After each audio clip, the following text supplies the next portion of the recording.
Good afternoon, good morning, good evening, wherever you may be. I'm Don Oshman, Editor-in-Chief of Hidebet Publications.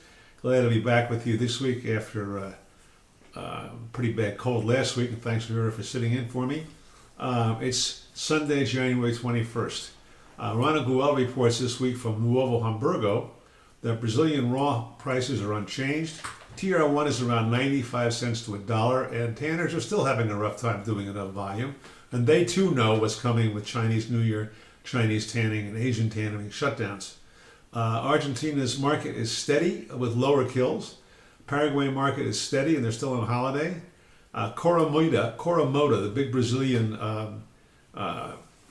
footwear show I forget where, Rio, I'm not sure where. Sao Paulo.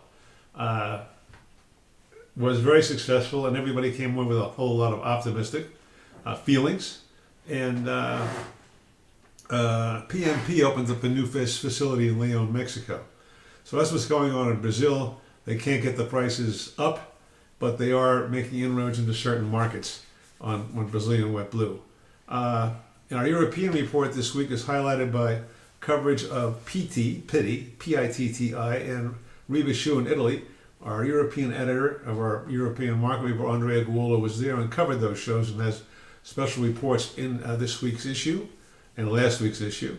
The American dollar has made it easier for Europeans to buy American hides, and mostly that is wet blue. So that business seems to be going okay. Also, Andrea has a special report on the Cologne, Germany furniture market, which is very interesting. The best calves rose 10 cents this week in Europe, but the small sizes don't go very well.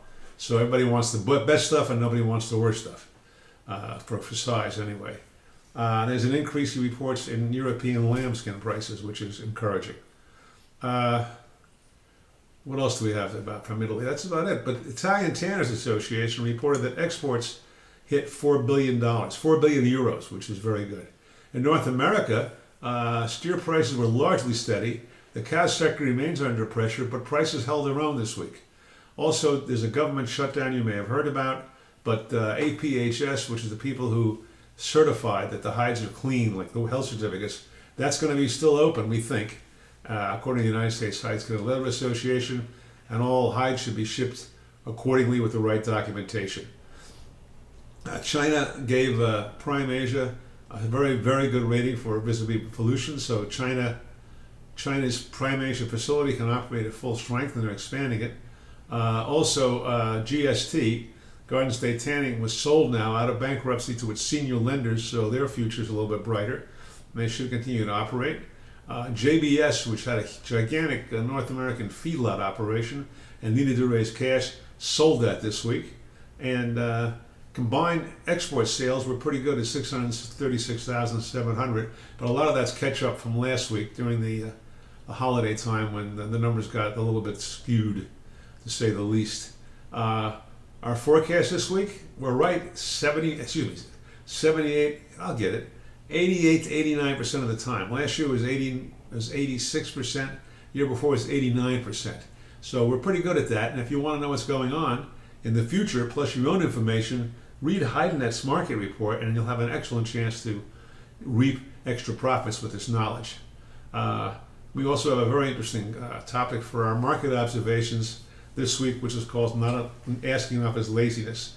I also want to remind you to visit our homepage, hidenet.com, to take a look at our international report and a very successful This Week in Leather, which has more reports on what's going on in the Italian trade shows and elsewhere.